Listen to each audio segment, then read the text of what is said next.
আমার এক পরিচিত লোক আছে ফিলিস্তিনের, তো একদিন আমাকে আমাদের দেশে খুব আসে, বড় লেখক, বড় আলেম, অনেক লেখা কিতাব আছে। তো আমাকে বলতেছিল, আমার বউ একদিন আমাকে বলতেছে, আহলুত তাবলীগ আনতুম কুল্লুকুম মাজানিন, ও তাবলীগ ওয়ালারা তোমরা সব পাগল। তাই আমি বললাম তুমি এই কথা কেন বলো? তখন আমার একটা চিঠি দেখাইলো, কারণ আমি এক সময় গেছিলাম জমাতে, তো খুব মশা ছিল, তো আমি একটা চিঠি লিখে ঘুমায় গেছি, আইয়ুহান নামুস লাইসা ইনদি নামুসিয়া, ও মশা আমার কাছে কিন্তু মশারি নাই, ফালা তুযিনি, আমাকে তুই কষ্ট দিস না। লেখা আমি বালিশের কাছে রেখে ঘুমায় গেছি, ওই লেখা বাড়িতে চলে আসছে বেডিং এর মধ্যে। তো বউ বেডিং ঝাড়তে যে পাইছে এটা লেখা, তো বউ তো বউই হয়। তো সে বলতেছে আনতুম কুল্লুকুম মাজানিন, তোমরা সব পাগল, মশার কাছে কেউ চিঠি লেখে? ওই কি জানবে আমি চিঠি লিখে ঘুমাইছি, সকালে উঠছি দেখি এক মশাও আমারে কামড়ায় নাই। আসলে সত্য এটাই, যখন মানুষ গোলাপ ফুটে তো বুড়া মানুষও আকৃষ্ট হয়। না, দিনী কথা শোনার নিয়মই এটা। দিনী কথা যত বেশি একাগ্র চিত্তে শুনবে তত বেশি এইখানে কাঁদবে। এইখানে চিনেন কি, দিলের ভিতরে তত বেশি গাঁদবে। একটা ছোট উদাহরণ দেই, আজকে আমরা কতদিন ধরে দিনী কথা শুনতেছি। বয়স হিসাবে যদি আমি আমারটা চিন্তা করি, যে আমার 40 বছর বয়স, 15 বাদেই দিলাম, তাহলে আমি 25 বছর দিনী কথা শুনতেছি, ঠিক না? মুসলমান হিসাবে তো কিছু শোনা হয়, জুমার দিন শোনা হয়, মারকাজে গেলে শোনা হয়, ওয়াজ নসিহতে শোনা হয়, আলেম ওলামাদের কাছে শোনা হয়। যার বয়স 20 বছর, 15 বাদ দিলাম, কেননা 15 বছর পর্যন্ত কলম উঠানো থাকে, রুফিয়াল কলম সবই হাত্তা ইয়াবলুগ, শিশু যতক্ষণ পর্যন্ত প্রাপ্তবয়স্ক না হয় তো কলম তার বিরুদ্ধে যায় না, ফেরেশতা কলম উঠায় বসে থাকে যে প্রাপ্ত কখন হবে আর আমি কখন লিখতে শুরু করব। তাহলে 20 বছর বয়স হলে আমি 5 বছর দিনী কথা শুনতেছি, 25 বছর হইলে 10 বছর শুনতেছি, 30 বছর হইলে 15 বছর শুনতেছি, 35 বছর হইলে 20 বছর শুনতেছি, 40 বছর হইলে আমি 25 বছর দিনী কথা শুনতেছি। কিন্তু প্রশ্ন একটা, আমার দিলে গাঁথলো কতটুকু? কেন গাঁথে নাই? সাহাবাদেরকে তো আল্লাহ নিজে বলতেছেন সামি'না ওয়া আতা'না, সাহাবাদের প্রশংসায় তো আল্লাহ নিজে বলতেছেন সামি'না ওয়া আতা'না। শুনতে দেরি, মানতে দেরি হয় না। একদিক দিয়ে শুনতেছেন, শুনতে দেরি, মানতে। আমরা তো 25-30 বছর শুনতেছি, তারপরে এখানে গাঁথে নাই কেন? কথা কিন্তু আমার শুরু হয় না এখনো, আমি বুঝাইতে চাইতেছি কেন গাঁথে নাই। শুনতে শুনতে তো দাড়ি পেকে গেল, এখনো তো আমার ভিতরে গাঁথে নাই। বলে প্রমাণ, বলে যদি গাঁথতো তাহলে এটাই তো সত্য হইতো যেটা সাহাবাদের ব্যাপারে সত্য হয়েছে, আমার ব্যাপারেও এটাই সত্য হইত। সামি'না আতা'না, শুনতে দেরি, মানতে দেরি হতো না।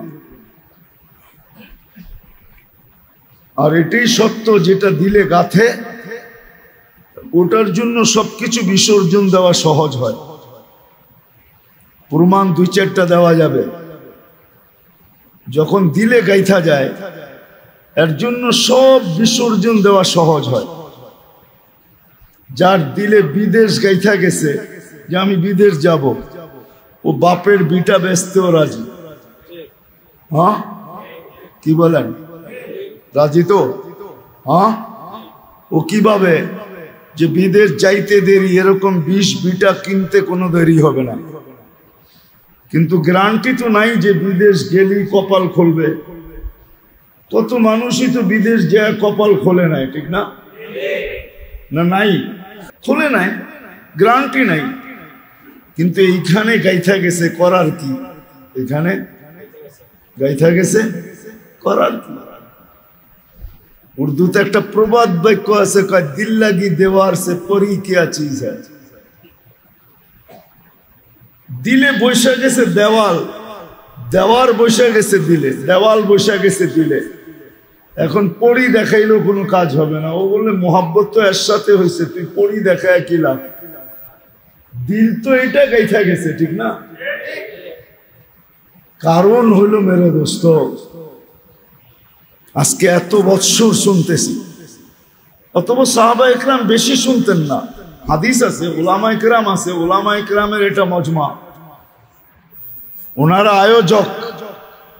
হাদিসে আছে সাহাবা ইকরাম বেশি শোনার সুযোগ পেতেন না, কেন আমাদের মতো এরকম যুগ তো ছিল না, পায়ে হাঁটার যুগ ছিল, নইলে ঘোড়া গাদায় চলে আসতে হতো, ঠিক না? কি বলেন? সবাই 24 ঘন্টা আল্লাহ রসুলের দরবারে থাকতে পারতেন, এরকম যুগ তো ছিল না। ওনাদের শোনার সুযোগ বেশি ছিল না। ওই হাদিস প্রমাণ করে যে সাহাবী রসুল জিজ্ঞাসা করছেন, আপনার প্রতিনিধি আমাদের গ্রামে আসছে, আপনি নাকি আল্লাহর রসুল হয়ে আসছেন, আমাদেরকে ঈমান আনতে বলতেছে, সত্য?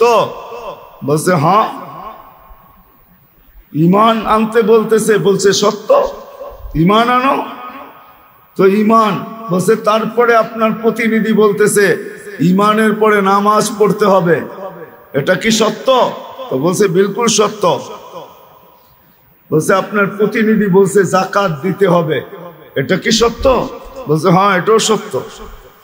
বলছে বৎসরে 1 মাস রোজা রাখতে হবে রমজান আসলে, এটাও কি সত্য? বলছে হ্যাঁ, এটাও সত্য। বলছে জীবনে একবার হজ করতে হবে, এটাও কি সত্য? বলছে এটাও সত্য। মধ্যখানে আরো কিছু কথা আছে। আল্লাহ রসুল বলছে নফলও পড়তে পারো, নফল রোজাও রাখতে পারো, দান খয়রাতও করতে পারো, উমরাও করতে পারো। কিন্তু সে যখন যাইতেছে তখন বলতে বলতে যাইতেছে, লা আজিদ ওয়াল্লাহি লা আজিদ ওয়ালা হাদা, বাড়ানোর মতো সুযোগ আমার কাছে নাই। আপনি যেটা বাড়াইতে বলছেন ওই সুযোগ আমার কাছে নাই। জাইজামেলা আলা মানুষ ওয়ালা আনকুস, যেটা করণীয় বলছেন ওটা ছাড়ার মতো সাহস আমার কাছে নাই, ওটা তো করতেই হবে।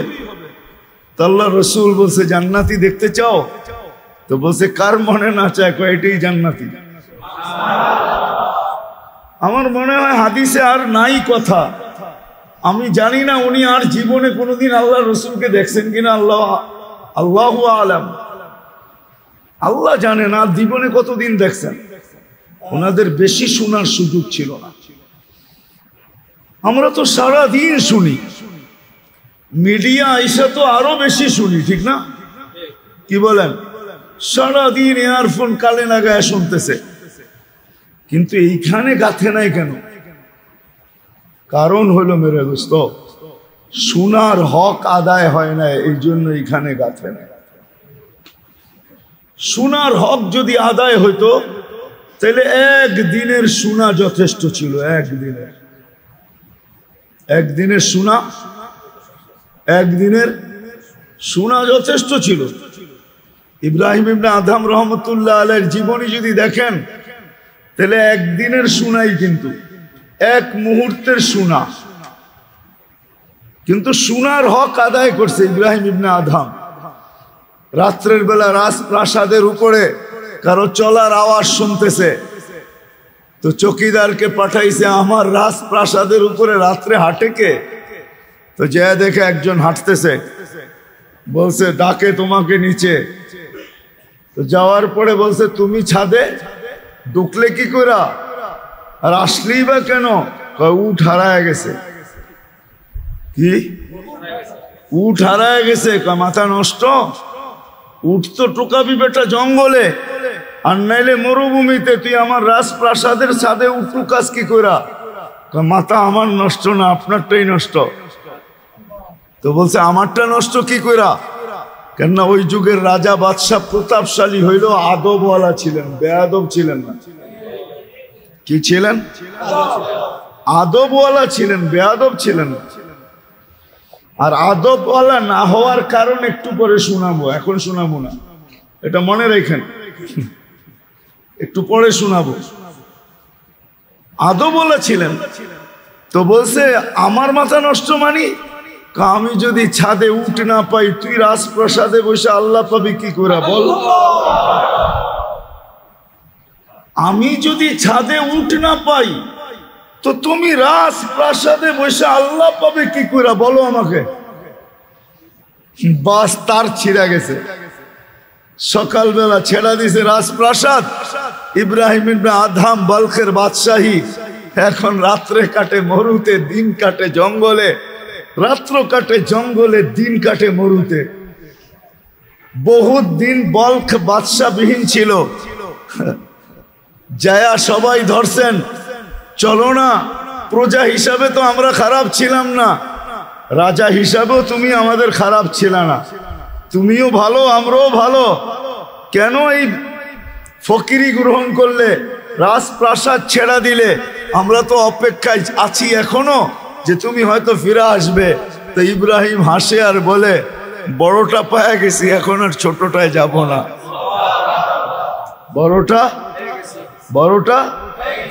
বড়টা এখন আর ছোটটায় যাব না, এখন তো বড়টা পেয়ে গেছি। কোনটা? বড় বাদশাহী পেয়ে গেছি, এখন ছোটটায় যায় কে? তো বলছে ইব্রাহিম, তোমাকে যে পাগল বানাইলো, কিসে পাগল বানাইলো? তো বলছে বেশি কিছু না, 4 প্রশ্ন। কয় প্রশ্ন? 4 প্রশ্নের জবাব খুঁজতে যায় পাগল হয়ে গেছে। বলছে সেই 4 প্রশ্ন কি? বলে মার পেটে যখন রু আসছিল, তখন 2টার জিনিসের যে কোনো একটা আমার ব্যাপারে লেখা হয়েছে। বলছে সেটা কি? বলছে আশাকিতুম আম সাঈদ, আমি নেককার না বদকার? ফালা আদরি মাযা কুতিব, আমি জানি না আমার ব্যাপারে কি লেখা হয়েছে, আমি জানি না। এই প্রশ্ন আমাকে পাগল করে ফেলছে। আমি প্রশ্ন শর্ট করতেছি, এটাকে আরো লম্বা করা যায়। তো বলছে দ্বিতীয় প্রশ্ন, মৃত্যু যখন আমার দুয়ারে আসবে, তো 2টা সম্বোধনের যে কোনো একটা হবে, আইয়াতুহান নাফসুত তাইয়্যিব বলবে, অথবা আইয়াতুহান নাফসুল খাবিস বলবে। উত্তর দিকে দক্ষিণ দিকে কিছু জায়গা আছে, একটু যদি চাইপা বসি তাহলে আরো কিছু লোক ভিতরে ঢুকতে পারে। উত্তর দিকেও জায়গা আছে, দক্ষিণ দিকেও জায়গা আছে, একটু চাইপা বসলে আরো কিছু লোকের জায়গা হবে। একটু চাইপা বসি। তাফাসসাহু ইয়াফসাহিল্লাহু লাকুম, যত আমরা জায়গা করে দিব ইনশাআল্লাহ আল্লাহর ওইখানেও আমাদের জায়গা হইতে থাকবে। আজকে ইসলাহি প্রোগ্রামে আসছি এই জন্য যে আমাদের জায়গাটা আল্লাহর কাছে যেন হয়ে যায়, আল্লাহর রসুলের কাছে হয়ে যায়। তো ইব্রাহিম ইবনে আদহাম বলতেছিল রহমতুল্লাহি আলাই, যে দ্বিতীয় প্রশ্ন যেটা আমাকে পাগল করছে, বলছে সেটা কি? বলছে সেটা কি? বলছে মৃত্যুর সময় 2 সম্বোধনের যে কোনো একটা হবে, আইয়াতুহান নাফসুত তাইয়্যিব বলবে, অথবা আইয়াতুহান নাফসুল খাবিস বলবে। ফালা আদরি মাযা উখাতিব, আমি জানি না আমাকে কি বলে সম্বোধন করবে। বলছে তৃতীয় প্রশ্ন, বলছে তৃতীয় কবরে যাওয়ার পরে ইউসাব্বিতুল্লাহু বিল কওলি সাবিত, আল্লাহ কাউকে জবাব দেওয়ার উপরে দৃঢ় রাখবে, আর কেউ হাউমাউ করবে, জবাব দিতে পারবে না। ফালা আদরি আইয়ুসাব্বিত আম লাম ইউসাব্বিত, আমি জানি না আল্লাহ আমাকে এটার উপরে দৃঢ় রাখবে কি রাখবে না। বলছে চতুর্থ, বলছে কিয়ামতের দিন উঠবে, 2টেই দল হবে, ফারিকুন ফিল জান্নাতি ওয়া ফারিকুন ফিস সাঈর, এই দল জান্নাতে যাবে, এই দল জাহান্নামে যাবে। ফালা আদরি মিন আইয়িল ফারিকাইনি আনা, আমি জানি না আমি কোন দলের অন্তর্ভুক্ত হব। তো বসরা আলারা বলতেছিলেন, ইব্রাহিম পাগল তো হও না, আমাদেরকেও আজকে বানায় দিলা। তো এক দিনের শোনা, এক মুহূর্তের কয়েকটা শব্দ শোনা তার জীবনে চেঞ্জ। আর আমরা 25 বছর ধরে শুনতেছি, 30 বছর ধরে শুনতেছি, আজ পর্যন্ত দিলে গাথে নাই। কারণ কি জানেন? শোনার হক আদায় হয় না। শোনার হক যদি আদায় হইতো তাইলে আমাদের দিলেও গাথত, আমাদের দিলেও গেছে যেত। যেরকম এরকম হাজারো কাহিনী দেওয়া যাবে। মালিক ইবনে দিনার কোরআনের এক আয়াতে জিন্দেগি পাল্টায় ফেলছে। কোরআনের এক আয়াত, তাও কোনো জীবিত মানুষের মুখে শুনে না, তাও নিজের মারা গেছে মেয়ের মুখে শুনা।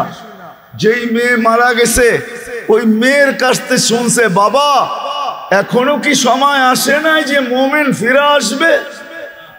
এখনো কি সময় আসে নাই? অথচ মালিক ইবনে দিনার ডেলি রাত্রে খরচ করতেন গুনার পিছনে। বর্তমান হিসাব যদি হিসাব করা হয় 20 থেকে 30 লক্ষ টাকা পার নাইট তার খরচ ছিল। শুধু এক আয়াতে জিন্দেগি চেঞ্জ। এখন ওলিদেরও ওলি মালিক ইবনে দিনার রহমতুল্লাহি আলাইহি শোনার হক আদায় করছে। আমরা শোনার হক আদায় করতেছি না। এই জন্য যুগের পর যুগ শুনতেছি কিন্তু চেঞ্জ হইতেছে না, এখানে গাথে না, জীবন চেঞ্জ হয় না। এরকম একজন না, দুইজন না, তিনজন না, চারজন না, পাঁচজন না, হাজারো হুলিয়াতুল আউলিয়া কিতাব উঠাইলে দেখা যাবে হাজারো আল্লাহ ওয়ালার জীবনী রয়ে গেছে, যাদের জীবন চেঞ্জ হয়ে গেছে। শুনছে কোরআন তো আমরাও পড়ি, আর ওমর রাদিয়াল্লাহু তাআলা আনহু তো প্রথম দিন পড়ছিলেন, ঠিক না?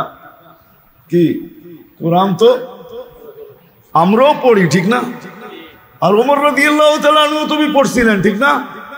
ইন্নানি আনাল্লাহ লা ইলাহা ইল্লা আনা ফা'বুদনি ওয়া আকিমিস সালাতা লিযিকরি ইন্নাস সাআতা লাআতিয়া। কোরআন পড়ে নাই যে দিল ফাইরা রেখা দিছে, তলোয়ার নেয়ামের ভিতরে ঢুকছে আর বলছে নিয়ে চলো, গর্দান নিতে যাইতে চাইছিলাম এখন দিতে যাইতে চাইতেছি, চলো। গর্দান আনতে যাইতে চাইতেছিলাম এখন গর্দান দিতে যাইতে চাইতেছি, চলো আমাকে নিয়ে। যখন দরজায় টোকা দিছে ভাই দারে আরকামের, হামজা রাদিয়াল্লাহু তাআলা আনহু টোকা চিনা ফেলছে, লাভ দিয়ে ওইটা বলছে ইয়া রাসূলুল্লাহ। ওমর বলছে আসতে দাও, বলছে ওমর বলছে আসতে দাও, নিয়ত ভালো থাকলে ভালো হবে, নাহলে খারাপ থাকলে খারাপ হবে। এত তো সহজ না, আমরা তো নবীও চিনি না, ঠিক না? আমি আবার অন্যদিকে হারায়া যাব। হালিমা সাদিয়ার কাছে যখন আল্লাহর রাসূল দুধ পান করতেছিলেন, 3-4 বছরের বাচ্চা ছিলেন, তো বাহিরে বাচ্চাদের সাথে খেলতেছিলেন। ইহুদিদের আলেমদের এক জামাত এখান দিয়ে যেতেছিল, তো দূর থেকে একজন দেখে চিনা ফেলছে, চিনা চিৎকার দিছে, ইয়া মাশার আল ইহুদ, ইয়া আহবার আল ইহুদ, ও ইহুদির আলেমরা, হাদা হুয়াল্লাযী নুরিদ। এই বাচ্চা তো ওই বাচ্চা যারে আমরা তালাশ করতেছি। আজকে আমাদের বাটে চলে আসছে। তো আমির সাহেব বলছে এত তাড়াতাড়ি করা যাবে না, 2 জন যাও ভালো মতে দেখো উল্টায় সুলটায়। তো প্রথম যে আসছে সে এইসব পিঠের কাপড় খুলছে, কেননা মোহরে নবুয়ত এই দিল বরাবর পিছে লাগানো ছিল। নবীদের ওইখানেও মোহর ছিল, কিন্তু কোন নবীর দিল বরাবর মোহর ছিল না, শুধু হুজুর সাল্লাল্লাহু আলাইহি ওয়াসাল্লামের দিল বরাবর মোহর ছিল পিছনে। মোহরে নবুয়ত দেখা, মোহরে নবুয়ত দেখা চিৎকার দিয়া বলছে ওয়াল্লাহি হাদাল্লাযী হুয়া, এইটাই ওইটা। তা আমির সাহেব বলছে এখনো 1% সন্দেহ আছে। বলছে সেটা কি? বলছে 2 জনকে নির্ধারণ করছে কতল করো। তো দুইজন যখন আসছে, তো মিকাইল আলাইহিস সালাম আল্লাহ রসুল যেদিন জন্ম নিছেন ওই দিন মিকাইল আলাইহিস সালামকে আল্লাহ বডিগার্ড হিসাবে নির্ধারণ করছেন, যে আমার বন্ধুকে হেফাজত করবে তুমি। মিকাইল আলাইহিস সালাম উপরে উঠে নিয়ে গেছেন, গায়েব করে ফেলছেন। তো আহবার ইহুদিরা বলতেছিল আর 1% সন্দেহ নাই, এই বাচ্চাই ওই বাচ্চা, এই বাচ্চাই ওই বাচ্চা। আর 15 বছর বয়সে যখন আল্লাহ রসুল পড়ছেন তখন আল্লাহ জিবরিল আলাইহিস সালামকে অ্যাড করে দিয়েছেন যে তোমরা দুইজন আমার বন্ধুকে পাহারা দিবে। দুনিয়া বসতে ছিল না, এজন্য মদিনা মুনাওয়ারা যাওয়ার পরে যখন ইহুদিদের বিলকুল নাকের কাছে ছিলেন আল্লাহর রসুল মদিনায়, কেননা মদিনা পুরাটাই তো ছিল বনু নজির আর কুরাইজার হাতে। আউস আর খাজরাজ তো অন্য কারণে আসছে এখানে, এটারও পিছিয়ে লম্বা কাহিনী, ওইদিকে যাওয়ার সুযোগ নাই। তো আনসার আর মুহাজির চিন্তা করলেন ইহুদিরা এত কাছে, আল্লাহ রসুলকে যদি ক্ষতি করে, তো সিদ্ধান্ত হলো একদিন তোমরা পাহারা দিবে, একদিন আমরা। মনে হয় 2-3 দিনই দিছিলেন পাহারা। তো কোরআনের আয়াত নাইমা আসছে আল্লাহু ইয়াসিমুকা মিনান নাস, বন্ধু আপনাকে অন্য কেউ পাহারা দিলে আমাদের মজা লাগবে না, ভালো লাগবে না, সরান পাহারা, আমরা নিজে পাহারা দিব। আল্লাহু ইয়াসিমুকা মিনান নাস, আমরা পাহারা দিব, এদেরকে সরান পাহারা, আপনাকে পাহারা দিবে এরা। এটা আল্লাহ রসুল ওমর রাদিয়াল্লাহু তাআলা আনহুর ব্যাপারে বলছিলেন নিয়ত ভালো হলে ভালো হবে, নইলে খারাপ। হামজা রাদিয়াল্লাহু তাআলা আনহু কিন্তু লাফ দিয়ে উঠছিলেন, তো ঘরের ভিতরে ঢুকতে দেরি, ইসলাম গ্রহণ করতে দেরি করেন নাই। আর ইসলাম গ্রহণ করার পরেই নামাজের ওয়াক্ত আসছে, তো বলছে নামাজ কোথায় পড়বেন? মনে তো চায় বাইতুল্লাহর ছায়ায় পড়তে, কিন্তু ঘরেই পড়বো। তো ডাক দিয়া বলছিলেন আমি আসলাম ইসলামে, এখনো ঘরে নামাজ পড়বেন, তাহলে আমার আসার দরকারটা কি ছিল? বলে তাইলে ওমর নামাজ কোথায় হবে? বাইতুল্লাহর ছায়ায়। মক্কা, ওটা আমার জাতি জানে আর আমি জানবো আজকে। বলছে হামজা তুমি পিছে থাকো, আমি আগে। আল্লাহ রসুল বাইতুল্লাহ নামাজ পড়ছেন, সালাম ফিরায় বলছেন আনতাল ফারিকু বাইনাল হক্কি ওয়াল বাতিল, তুমি ফারুক আজম, হক আর বাতিলের ভিতরে ডিভাইডেড করে দেখায় দিলা। একদিনের কোরআন শোনা দিলে এমন গাথা গাচ্ছে, অথচ আমরা বৎসরের পর বৎসর শুনতেছি। আমার যুক্তি আপনাদের বুঝে আসতেছে কিনা আমি জানি না, আসতেছে? বৎসরের পর বৎসর শুনতেছি কিন্তু গাথে না। কেন? শোনার আদব যেটা, ওটা আমরা পুরা করি না। কোরআন বলে ফাস্তামিউ, আমরা শুনি, মাথার কান দিয়া শুনি, দিলের কান দিয়া না। দিনই কথা শুনবে দিলের কান দিয়া, মাথার কান দিয়া না। মাথার কানের ভিতরে ইনও আছে, আউটও আছে। দিলের কানের ভিতরে শুধু ইন আছে, আউট নেই। এইখানে যা ঢুকবে, মোবাইলে ফাংশন আছে, ওটা যদি চালু করেন তাহলে যা আসবে তাই সেভ হবে, যা আসবে তাই সেভ হবে, যা আসবে তাই সেভ হবে। কিন্তু ওই প্রোগ্রাম মোবাইলে লোড করে নিতে হবে। আল্লাহ দিলের কানের ভিতরে ওই প্রোগ্রাম সেট করে দিয়েছেন যে দিলের কান দিয়া শুনবে, যা ঢুকবে তাই সেভ হবে, যা ঢুকবে তাই ভিতরে ঘেরে বসবে। আমরা দিলের কানে শুনি না, আমরা মাথার কানে শুনি। আমার কথা কিন্তু এখনো শুরু হয় নাই। এই জন্য কোরআন বলছে ফাস্তামিউ, দিলের কান দিয়া শোনো। আনসিতু, চুপচাপ শোনো। সাহাবা নড়াচড়াও করতেন না, দিনী মজলিসে নড়াচড়াও নিষেধ, বিলকুল চুপচাপ শোনো। তারপরে আল্লাহ বলছে লাআল্লাকুম তুরহামুন, কোনো সন্দেহ নাই দয়ার চাদর দিয়ে আমি তোমাকে ডাকবই ডাকবো। আমরা দিলে গাইথা দিব, আর দিলে যখন গাঁথবে তখন করা সহজ হবে। করা কি? আমল করা, আমল করা সহজ হবে। উদাহরণ দিয়া বুঝাইতে চাইতেছি, আল্লাহ করুক বুঝে আসুক। হ্যাঁ, ফুটন্ত ফুল দেখলে বুড়ারও মন চায় একটু হাত লাগাই, ঠিক না? না, মন চায় না? চায়। ফুটন্ত ফুল দেখলে কি বুড়া মানুষেরও মন চায় না যে একটু হাতে নিয়ে দেখি গ্রানটা কিরকম? হ্যাঁ, চায় না? চায় না? হ্যাঁ, কিন্তু যতক্ষণ না ফোটে কেউ তাকায় না। তাকায় নাকি? হ্যাঁ, ফুল ফুটলেই আকর্ষণের পাত্র হয় প্রত্যেক ব্যক্তির কাছে।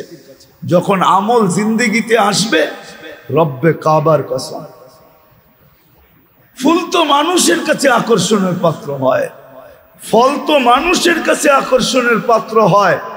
আর মানুষের জীবনে যখন আমল আসে তো সে আল্লাহ আল্লাহর রসুলের কাছে আকর্ষণের পাত্র হওয়ার মাধ্যমে সমগ্র সৃষ্টির কাছে আকর্ষণের পাত্র হয়। সমগ্র সৃষ্টির কাছে আকর্ষণের পাত্র হয় আল্লাহ আল্লাহর রসুলের কাছে হওয়ার মাধ্যমে। প্রথম আল্লাহ আল্লাহ রসুলের কাছে হয়, নাইলে এই হাদিস কেন আসতো? আল্লাহর কাছে যখন আকর্ষণের পাত্র হয় তা আল্লাহ জিবরিল আলাইহিস সালামকে ডাইকা বলে, ইন্নী উহিব্বু ফুলান ফাহবিবহু, আমি অমুককে ভালোবাসি, তুমিও বাসো। চিফ অফ দ্য স্টাফ, সমগ্র ফেরেশতাদের সর্দার, তাকে আল্লাহ বলে তুমিও বাসো, আমি বাসি, তুমিও বাসো। বলে আল্লাহ এখানেই শেষ? না না, মাত্র শুরু। এবার আমার আরশের নিচে ঘোষণা দাও যে আল্লাহ অমুককে ভালোবাসে, আমি ভালোবাসি, তোমরাও ভালোবাসো। তারপরে ৭ আকাশ, ৬ষ্ঠ আকাশ, পঞ্চম আকাশ, চতুর্থ আকাশ, তৃতীয় আকাশ, দ্বিতীয় আকাশ, প্রথম আকাশ, ঊর্ধ্ব জগতে এক ঘোষণা চলে, ইন্নাল্লাহা ইউহিব্বু ফুলান, আল্লাহ অমুককে ভালোবাসে, আমিও বাসি, তোমরাও বাসো। জিজ্ঞেস করে আল্লাহ এখানেই শেষ? কয় না না না, এবার জমিনের দিকে মুখ করে ঘোষণা দাও, ইন্নাল্লাহা ইউহিব্বু ফুলান ওয়া আহলুস সামাওয়াতি ইউহিব্বুনা ফুলান ইয়া আহলাল আরদি ইউহিব্বু ফুলান। ও জমিন ওয়ালারা অমুককে ভালোবাসো, ফায়ানজিলু লাহুল কবুল, তার গ্রহণযোগ্যতা সমস্ত সৃষ্টির মাঝে ছিটায় দাও, সমস্ত সৃষ্টির কাছে গ্রহণযোগ্য হয়। আপনি বিবেক দিয়া ভাবেন, আপনি যদি বিবেক দিয়া ভাবেন তাহলে বুঝে আসবে, নাইলে তো আপনি বলবেন পাগলের কাজ। নদীকে চিঠি দেওয়া এটা পাগলামি না? কি বলেন? বাহ্যিক দৃষ্টিতে যদি দেখেন যে নদীকে চিঠি দিতেছে, এটা কি পাগলামি না? কিন্তু ওমর রাদিয়াল্লাহু তাআলা চিঠি দিছেন না? দেন নাই? কাকে দিছেন? দরিয়ায় নীলকে দিছেন, ঠিক না? আমি তো 6 বার দেখছি এই চোখে দরিয়ায় নীল, আমি তো দেখা বলতেছি। 6 বারই আমি তালাশ করছি যে ওই চিঠিটা পাই কিনা। যদি বলতেন চিঠি দিয়ে আপনি কি করবেন, আমাদের পদ্মা মেঘনা যমুনার জন্য আমার দরকার ছিল, আমি পাইলে ওই চিঠি নিয়ে আসতাম যে আমার পদ্মা মেঘনা যমুনার জন্য ওই চিঠি দরকার আছে। যদি 4500 কিলোমিটার লম্বা দরিয়ায় নীল আজও পানি দিতে পারে, তাহলে আমার পদ্মা মেঘনা যমুনাও পানি দিত ওই চিঠি পাইলে। ওই চিঠির ভিতরে ওই তাসির আছে। আমিরুল মুমিনিন লেখা পাঠাইতেছেন, ইলা মিন আমিরিল মুমিনিন ইলা নাহরিল নীল ফাইন তাজরি বিআমরিল্লাহি ফাজরি ওয়া ইল্লা ফালা তাজরি। আল্লাহর হুকুমে যদি জারি হইতে চাস তো হ, চিঠি কিন্তু আমিরুল মুমিনিনের পক্ষ থেকে তোর কাছে পাঠাইতেছি। আর যদি জারি না হইলি, তুই বাবলি আমরা যুবতী বিসর্জন দিব? কখনো না, তোর মতো নীল শুকায়া দিব 2 রাকাত পড়া, আমাদের কোনো দরকার নেই। দরিয়া নীল পানি দিছে না? দেয় না? দিতেছে না? দিতেছে না? হ্যাঁ হ্যাঁ দেয়, জানেন না? না যাই না বলতেছেন? যতটুক আগে দিতেন ওর থেকে 6 ফিট বেশি দেয়, কম দেয় না। গ্রহণযোগ্যতা এটাই দরিয়ায় নীল। নাহলে মানুষ বলবে পাগল, নীলকে আবার চিঠি দেওয়া যায় নাকি?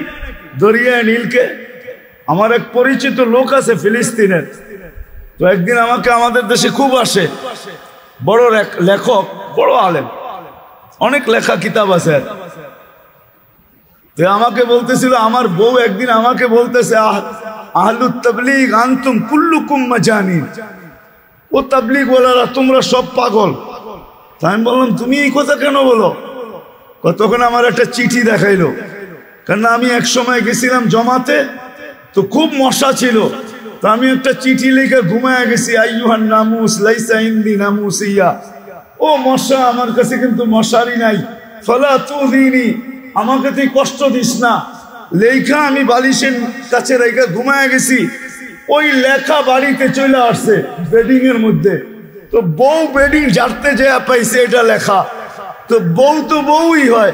তো সে বলতেছে আনতুম কুল্লুকুম মাজানিন, তোমরা সব পাগল, মশার কাছে কেউ চিঠি লেখে? কওয়াই কি জানবে আমি চিঠি লিখে ঘুমাইছি, সকালে উঠছি দেখি এক মশাও আমারে কামড়ায় নাই।